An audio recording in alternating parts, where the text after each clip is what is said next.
Assalamualaikum warahmatullahi wabarakatuh. Kami dari kelompok 2 akan mempresentasikan hasil kerja dari desain dari kelompok 7 yang berjudul Desain Buruk dalam Perspektif IMK. Studi kasusnya adalah bangunan bertingkat miring. Boleh mulai dari pendahuluan? Baik, pertama adalah pendahuluan.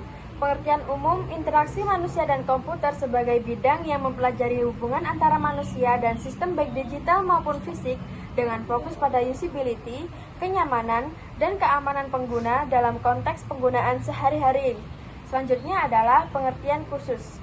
Menjelaskan bahwa dalam konteks arsitektur, IMK mengkaji bagaimana desain bangunan yang tidak memperhatikan aspek fungsionalitas dan keamanan seperti bangunan bertingkat miring dapat mengganggu persepsi ruang, meningkatkan risiko kecelakaan, serta menurunkan kenyamanan fisik dan psikologis pengguna. Baik, di bagian kerangka analisis ini, kelompok tersebut memulai dengan mengidentifikasi gambar sebuah bangunan yang mana bangunan itu terlihat unik dan juga cukup berisiko tinggi. Lalu kelompok tersebut menganalisis dengan menggunakan teori IMK. Setelah itu berlanjut pada evaluasi dan pelajaran. Selanjutnya adalah rumusan masalah. Yang pertama, bagaimana prinsip IMK membantu mengidentifikasi kekurangan desain pada bangunan miring. Dan yang kedua adalah apakah dampak desain tersebut terhadap pengguna. Bisa selanjutnya adalah tujuan dan manfaat. Yang pertama adalah tujuan. Menjelaskan faktor-faktor yang menjadikan bangunan miring sebagai bad design atau dalam kurung struktur tidak seimbang, material kurang tepat, fungsi dan estetika buruk. Yang kedua adalah menghubungkan contoh nyata dengan teori IMK bahwa desain harus aman, fungsional, dan user-centered. Selanjutnya adalah manfaat. Manfaat yang pertama adalah memberikan pemahaman pentingnya desain yang aman, fungsional, dan estetis. Yang kedua adalah melatih mahasiswa lebih kritis menilai desain baik pada bangunan maupun sistem atau aplikasi. Ya, selanjutnya itu case studi bangunan miring. Prinsip yang digunakan itu yang pertama tuh arsitekturnya. Struktur tidak seimbang, berisiko runtuh, terlihat bangunan dengan asal-asalan. Bisa dilihat sendiri dari gambar bangunannya. Di bagian bawahnya itu sangat kecil. Terus ya bisa dilihat kurang seimbang. Terus yang kedua, keamanan sangat membahayakan penghuni dan lingkungan sekitar maupun pengguna bangunan dan rawan akan pencuriannya. Kita lihat sendirilah kenapa rawan pencuriannya ya. Jendelanya nggak ada, pintunya nggak ada. Terus aman nggak amannya itu yang nggak aman emang nggak aman, nggak ada sennya juga. Terus yang selanjutnya itu estetika, bentuk tidak proporsional, merusak pemandangan, malah bikin look lingkungan menjadi jelek. Ya, itu emang sangat jelek, tidak punya warna. Terus ya kayaknya itu emang bangunan nggak jadi ya, atau habis perang gitu.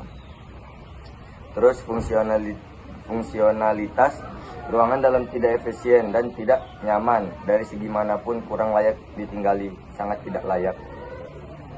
Karena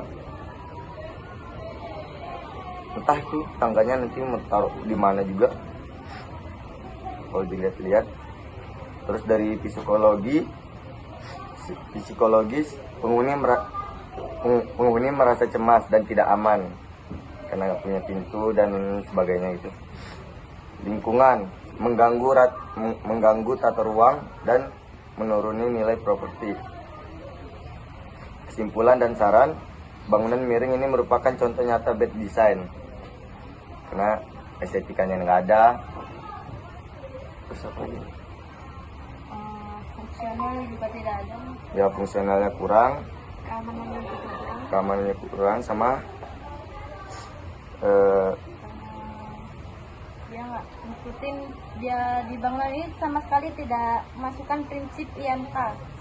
ya. Selanjutnya, desain buruk berdampak pada fungsi, keamanan, estetika, dan psikologi pengguna. Dalam konteks interaksi manusia dan komputer, setiap desain harus berorientasi pada manusia dan konteks pengguna. Sarannya, desain arsitektur wajib melalui uji struktur dan keamanan sebelum digunakan. Yang kedua, terapkan prinsip usability dan safety sebagai acuan utama dalam desain. Yang ketiga, desain harus kontekstual, menyesuaikan dengan kebutuhan pengguna dan lingkungan sekitar. Berikutnya adalah referensi. Untuk referensi selanjutnya bisa dilihat pada PPT tersebut. Terima kasih. Ya, mungkin itu sekian dari pemaparan dari kelompok 7, isi presentasi dari kelompok 7. Dari kami sendiri menyimpulkan bahwa desain ini termasuk dalam bad design. Mungkin pertama karena dia menggunakan prinsip IMK seperti fungsionalitas, colornya, serta keamanan. Mungkin ada lagi? Ya, udah itu. Udah, itu aja. Mungkin sekian dari presentasi kelompok 2. Ada salah katanya kami mohon maaf. Sekian, wassalamualaikum warahmatullahi wabarakatuh.